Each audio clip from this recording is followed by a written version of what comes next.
Hello and welcome. I am using my chakra oracle cards today for a reading for you. It's Saturday the 3rd of June. So let's see which ones we've got coming out today. Oh, interesting. They're quite unusual, these ones. Ooh. Okay. I've only used them a few times, but the same cards come out that I think I used the last time. But we've got this lovely card here, Quest, and then we've got Service, okay?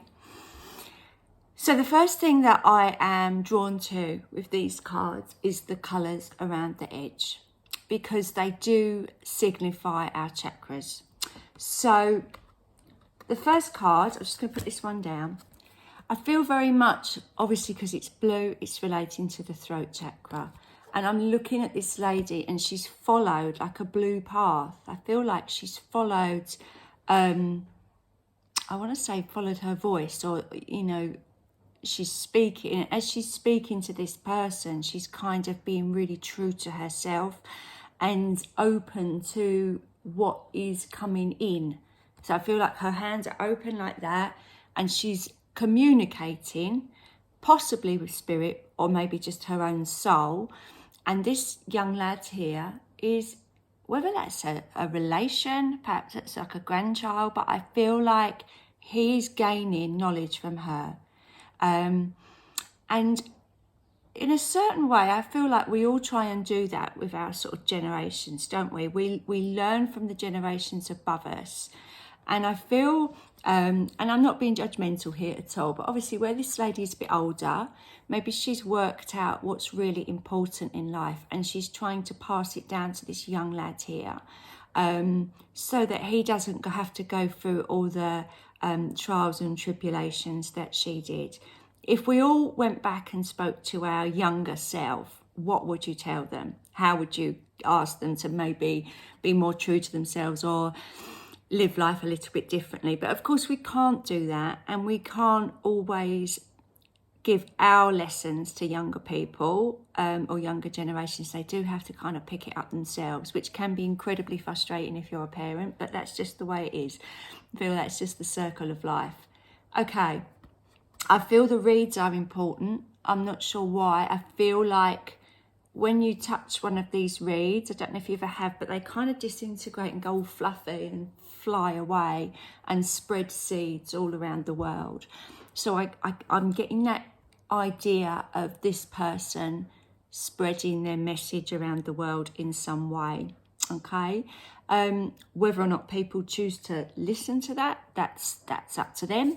But I do feel that this is about us spreading our truth and being very open and honest to people. And, you know, whether they are mature enough to accept that or see that, or just, you know, going to do their own thing anyway, that's out of our control.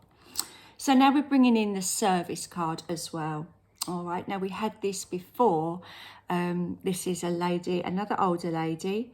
And I feel like, again, this is generational stuff. It's interesting when you pick a card and then it comes back out again, how you get like a different message from it.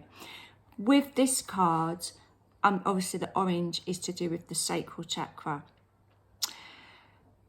I feel this is emotional, as opposed to, you know, the sacral chakra does represent our emotions, but it also presents our creativity. And I think before I was talking about this as in, you know, finding your service and your purpose, but I feel these two cards today are more about generations of families and looking at what we've learned from the generations above us. So we've got this lady, I would say she's, you know, maybe in her 40s, and this is possibly her mother, we don't know for sure.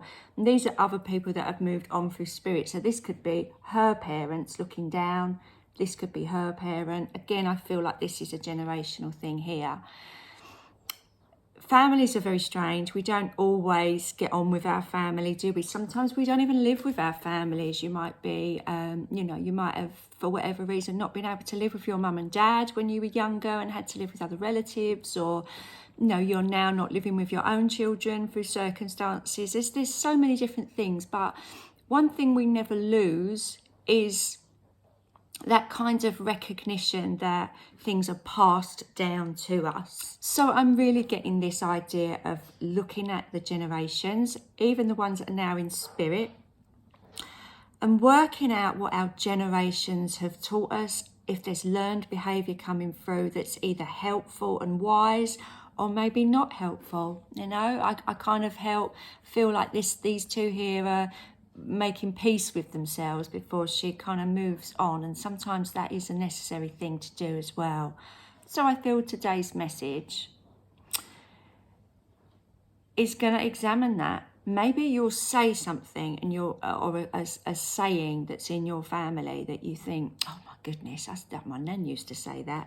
Or you'll realise that a certain way of doing things isn't the best way, but it's the only way you've ever learned because that's what everybody did before you.